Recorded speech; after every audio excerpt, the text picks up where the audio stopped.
For penny, yeah, one of the end time assemblies of Yahweh, no go more Budumbram. Apostle no Usu Prince said they told sorry, I can deform penny name say New Year, that year, yeah, March, and April, no, so they trust them the kind, one some family. A whole any be a day, New Year, no, not a sure woman be an and Saka. Adom Kasee, it was so.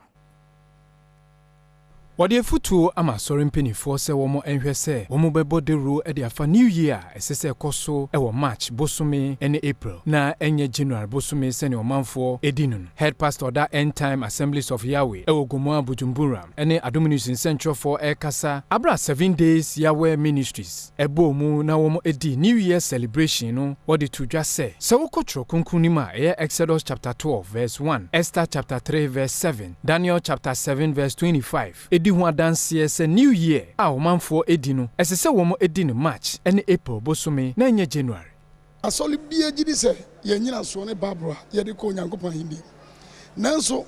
babro ne man hihye a ye mfa nso obade na owo babro mu a ne dindi Yahweh no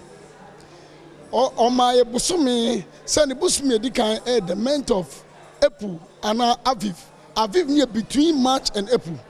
enu mu na ye mfa hia ne mfa di new year na fe 14 day yendi na fashe ewiase adane obade hyeche according to Daniel 7:25 or say ohin bi be sori obe change time and the law and the religious festival eti yehwe afashe ewiase di na wo mu bedi Easter omyo bedi bronya ombedi Valentine omyo masa kasa afashe Colossians 2:16 say me eni afashe esu bronya udi ene anya afashe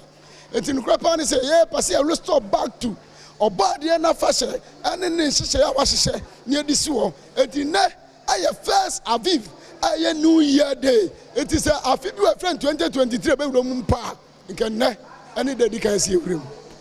Wasanso edi futu ema omanfo se womo enhwe se womo bebo brapa se ne owuo basa ekoso e wo manmu ha no eto etwa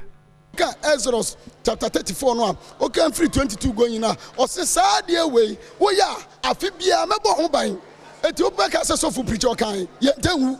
enukre mizanfo ye ntanwu ade ba ko aboaye no because nyankopon wambo nipa se nke yemewu ntantemu oboye se nke yemetra sase so ni 1,000 years is perfection so but obonsa medada ye no ena obema ye atuate eti onyankopon no ena ma ye nkwa na so ye den etwae eti obeti a Bible say agenkwa na ba one ne ma bedi 1,000 years millennium e wasase so eti saade no ena ye pese ye trance ni ama na wo mu na eba ma nipa wie perfect e wo ye wenim no ye hyehye to